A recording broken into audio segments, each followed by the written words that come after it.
नमस्कार, बहुत स्वागत है आपका। आप देख रहे हैं भाग्य चक्र और मैं हूं आपके साथ शैलेंद्र पांडे।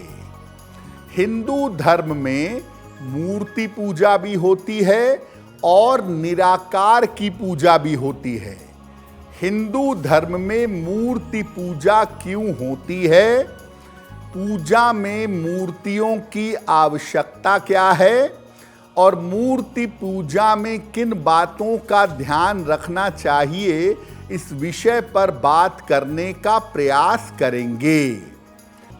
देखिए, आज हम एक बड़े महत्वपूर्ण विषय पर बात कर रहे हैं जिसको बहुत सारे लोग कहते हैं कि ये बहुत अच्छा है और बहुत सारे लोग जो बहुत थोड़े से ज्ञानी या विद्वान टाइप के होते हैं वो कहते हैं कि इसका कोई मूल्य नहीं है।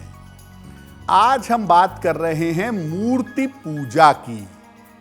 क्या महत्व है मूर्ति पूजा का? देखिए, हिंदू धर्म में पूजा उपासना की तमाम पद्धतियां प्रचलित हैं, तमाम तरीके से पूजा उपासना की जाती है। हिंदू धर्म में साकार ईश्वर की उपासना भी की जाती है और निराकार की उपासना भी की जाती है। साकार मतलब जिसका रूप हो, स्वरूप हो।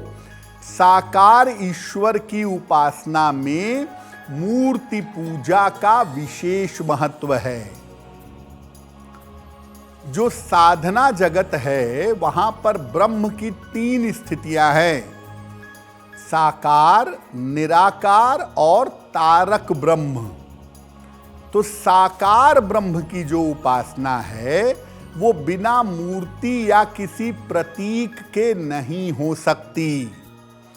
अगर आप रूप में, स्वरूप में ईश्वर की पूजा करना चाहते हैं तो उसके लिए किसी चित्र की, किसी प्रतीक की, किसी रूपक की आवश्यकता पड़ेगी और इसीलिए इसको समझते हुए लोगों ने मूर्तियों की रचना की जिस माध्यम से वो ईश्वर से जुड़ने का प्रयास करते हैं। अब ये जानते हैं कि जो मूर्ति पूजा है ये हिंदू धर्म में कब से प्रचलन में है। देखिए, वैदिक काल और बाद में मूर्ति पूजा का कोई साक्ष्य नहीं मिलता है। वैदिक काल में सामान्यतः प्रकृति और प्रकृति की शक्तियों की पूजा की जाती रही है। हालांकि महाभारत में इंद्र का उल्लेख जरूर आता है। सबसे पहले हड़प्पा की खुदाई में पशुपति की मूर्ति के प्रमाण मिलते हैं और इसके बाद सुविधा के लिए और समर्थन के कारण मूर्ति पूजा बहुत तेजी से प्रचलित होती चली गई और आधुनिक समय में मूर्ति पूजा हिंदू धर्म में बड़ी महत्वपूर्ण है और बहुत सारे धर्मों में प्रतीक के रूप में मूर्ति पूजा की जाती है। अब एक बड़ा प्रश्न ये है कि जो लोग निराकार को मानते हैं वो कहते हैं कि मूर्ति पूजा की जरूरत नहीं है। मूर्ति पूजा की जरूरत क्या है वो भी समझिए। देखिए, किसी भी व्यक्ति का मन अत्यधिक चंचल और नकारात्मक होता है। सामान्य व्यक्ति का मन चंचल होता है, एक जगह पर स्थिर नहीं होता। मन को एकाग्र करने के लिए किसी आधार का, किसी चीज का, किसी बेस का प्रयोग किया जाता है और अपने आप को जोड़ने के लिए और एकाग्रता के लिए मूर्ति का प्रयोग होता है। जो देवी देवताओं की मूर्तियां होती हैं उनको देखकर उसके साथ भावनात्मक रूप से जुड़ना आसान होता है। निराकार ईश्वर से जुड़ना या निराकार ईश्वर की उपासना करना सामान्यतः इतना आसान नहीं है। मूर्ति पूजा से चीजें थोड़ी आसान और भावनात्मक हो जाती हैं। जैसे शिशु के रूप में भगवान कृष्ण की पूजा की जाती है तो वात्सल्य प्रकट होता है। गुरु के रूप में भगवान कृष्ण की पूजा की जाती है तो एक गुरु भाव प्रकट होता है। इसीलिए मूर्तियां या स्वरूप बहुत महत्वपूर्ण होते हैं आध्यात्मिक दुनिया में या धर्म के मार्ग की शुरुआत करने के लिए। रूप स्वरूप का होना बड़ा आवश्यक है। अब अगर आप मूर्ति पूजा करते हैं, मूर्ति पूजा में विश्वास करते हैं, तो आप मूर्ति का चुनाव कैसे करेंगे? किस तरह की मूर्ति की पूजा करेंगे? घर में पूजा करने के लिए छोटी मूर्ति का प्रयोग करिएगा। ये अगर 6 इंच तक की बड़ी मूर्ति हो तो बेहतर होगा। और देवी देवता की जो मूर्ति आप रखते हैं, अगर आशीर्वाद की मुद्रा में है तो बहुत उत्तम होगा। मूर्ति बिल्कुल ठीक से बनी हुई हो और सुंदर होनी चाहिए, क्योंकि आपकी भावना उससे प्रभावित होगी। इसीलिए मूर्ति विभत्स नहीं होनी चाहिए। युद्ध की मुद्रा या निद्रा की मुद्रा वाली मूर्तियों का प्रयोग नहीं करना चाहिए।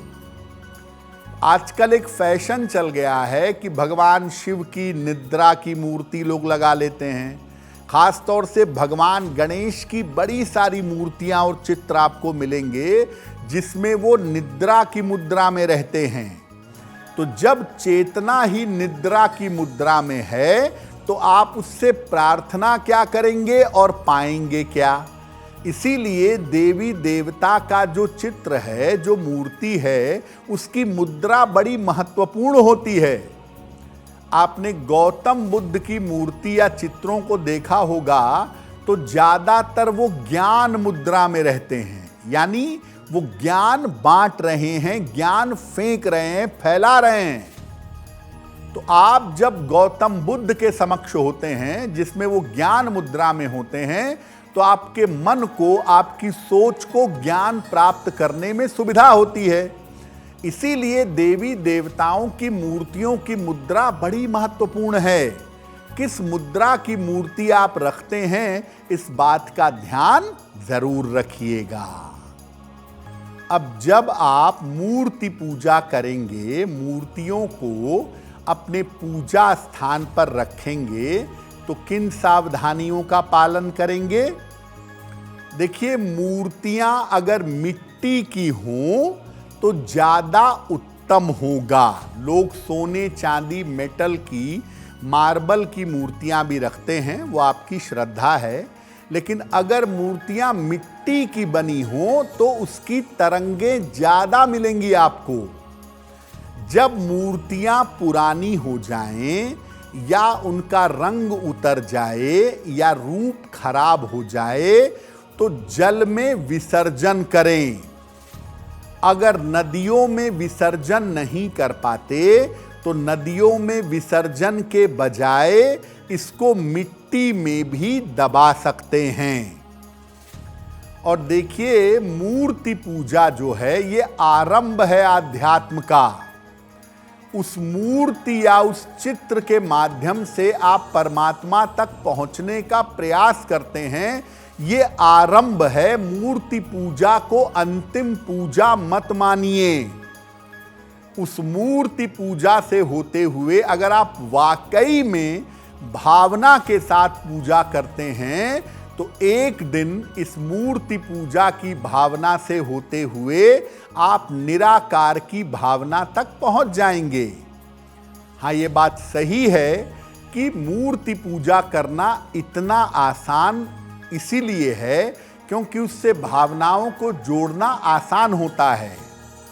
स्वामी विवेकानंद कहते थे कि भगवान की निराकार स्वरूप में पूजा या तो भगवान स्वयं कर सकते हैं या जो संत महात्मा परमहंस अवस्था में पहुंच गए हैं वो कर सकते हैं।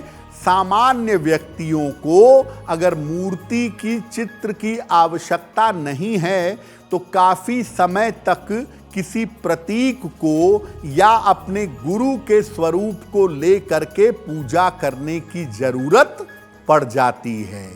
अगर आप मुझसे जुड़ करके अपनी समस्याओं का समाधान चाहते हैं और चाहते हैं कि आपकी समस्याओं को ज्योतिष के माध्यम से सुलझाया जाए तो आप हमसे संपर्क कर सकते हैं, जुड़ सकते हैं एस्ट्रो तक पर।